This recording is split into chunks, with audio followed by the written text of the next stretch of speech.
Sean bienvenidos a este nuevo video en el que vamos a resolver este circuito eléctrico. Este circuito es un circuito en paralelo, que tiene conexiones en paralelo.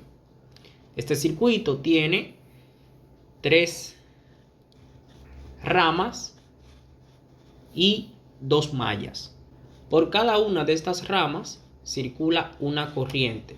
Por aquí circula una corriente, por aquí circula otra corriente y por esta otra rama circula otra corriente. Es decir, que por nuestro circuito circulan tres corrientes que obviamente son diferentes. Y es lo que nosotros vamos a determinar aquí, las corrientes que pasan a través de cada rama. Primero vamos a comenzar colocando polaridades en las resistencias. Vamos a tener menos, aquí vamos a tener más. Aquí vamos a tener más en la resistencia 2 y aquí vamos a tener menos. En la resistencia 3 vamos a tener menos en esta parte y aquí vamos a tener más. Vamos ahora a, como aquí tenemos dos lazos o dos mallas, vamos a definir el sentido en el que circula la corriente en este lazo. Vamos a decir que es en sentido horario, es decir, que sale de esta parte, por ejemplo, de esta esquina, de este nodo, y que vuelve al nodo. Lo mismo vamos a hacer con este lazo. Vamos a decir que parte del nodo A y que regresa al nodo A. Ya identificando todo eso y haciendo ese breve análisis, vamos ahora a aplicar lo que es la ley de voltaje de Kirchhoff.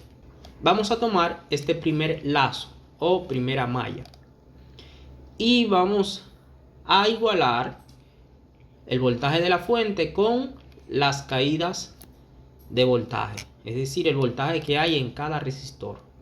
Entonces vamos a tener que esta fuente de voltaje de 15 voltios va a ser igual a la caída de voltaje en la resistencia 1. La caída de voltaje, recuerden, aplicando ley de Ohm, es corriente por resistencia. Entonces, como nuestra resistencia es 30 y la corriente es 1, entonces tenemos 30 por la corriente 1. Enseguida vamos ahora a calcular la caída de voltaje en este resistor 2. Entonces vamos a tener más la resistencia, que son 6 ohmios, por la corriente que pasa a través de ese resistor, que es I2. Entonces tenemos más 6 por I2. Vamos ahora a aplicar la ley de voltaje de Kirchhoff en este segundo lazo. Lo vamos a hacer de manera similar a este lazo. Entonces, comenzando desde el nodo A, vamos a tener esta fuente de voltaje, que son 5 voltios, va a ser igual a la caída de voltaje en este resistor, que es 20 ohmios por la corriente 3. Y como aquí esta corriente en este lazo va en sentido contrario a la corriente que circula por esta rama, entonces vamos a tener menos la caída de voltaje en este resistor, que es 6 ohmios por la corriente que pasa a través de ese resistor, que es I2, es decir, menos 6 por I2. Como tenemos dos lazos, entonces nos salen dos ecuaciones de la ley de voltaje de Kirchhoff. Vamos a aplicar la ley de corriente de Kirchhoff en el nodo A, en este nodo. Esta ley de corriente de Kirchhoff nos dicen que la corriente que salen es igual a las que entran. Entonces vamos a tener, como la corriente 1 entra al nodo, entonces vamos a tener que la corriente 1 va a ser igual a la corriente 2 y la corriente 3 que salen del nodo. Igualando esta ecuación a 0, vamos a tener que I1 menos I2 menos I3 es igual a 0.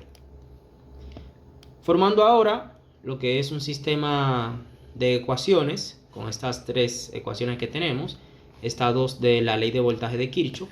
y esta de la ley de corriente de Kirchhoff.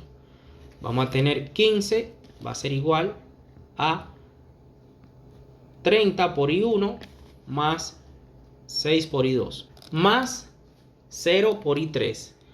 Agregamos ese 0 por el hecho de que tenemos 3 ecuaciones y 3 incógnitas.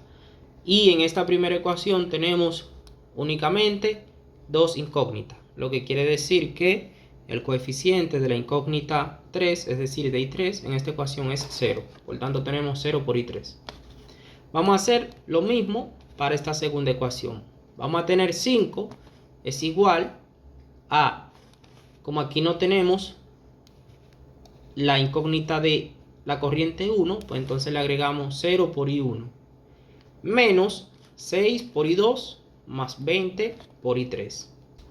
Ahora vamos a agregar también esta ecuación de la ley de corriente de Kirchhoff.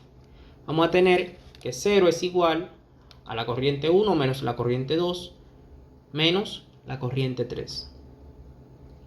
Aquí se nos ha formado lo que es un sistema de 3 ecuaciones con 3 incógnitas. Aquí voy a utilizar el método de Cramer para encontrar los valores de esas corrientes. Formando un determinante con el lado derecho de este sistema de ecuaciones, vamos a tener el siguiente determinante. Al calcular ese determinante tenemos que nos da 900. Enseguida vamos a calcular para encontrar la corriente 1. Entonces vamos a tener que ese determinante 1 es igual a 420. Ahora, para calcular la corriente 1, vamos a dividir este determinante 1 entre el determinante principal. Sustituyendo, tenemos que la corriente 1 es de 0.467 amperios. Eso nos dio a nosotros dividir los 420 entre el determinante principal, que es 900. Y nos da que la corriente 1 es de 0.467 amperios. De manera similar, ahora vamos a tomar el determinante principal y la segunda columna la vamos a cambiar por la columna de la igualdad de nuestro sistema de ecuaciones. Vamos a tener que ese determinante 2 es este de aquí. Fíjense que aquí hemos cambiado la columna 2, la segunda columna del determinante principal, por la columna de la igualdad de nuestro sistema de ecuaciones. Al calcular ese determinante tenemos que es 150. Para calcular la corriente 2 ahora vamos a dividir ese determinante 2, es decir 150, entre el determinante principal, que es 900. Y al realizar ese cociente tenemos que la corriente 2 es de 0.167 amperios. Por último, vamos a hacer lo mismo para calcular la corriente 3. Vamos a cambiar la tercera columna del determinante principal por la columna de la igualdad de nuestro sistema de ecuaciones. Aquí tenemos el determinante 3 y al calcularlo nos da que es igual a 270. Dividiendo ese determinante 3 entre el determinante principal, es decir, 270 entre 900, nos da que esa corriente I3 es de 0.300 amperios. Hasta aquí ha sido este video. Espero que les haya gustado y hayan aprendido a cómo aplicar las leyes de Kirchhoff para estos circuitos con dos fuentes. Si tienen alguna duda, pueden dejarla en los comentarios.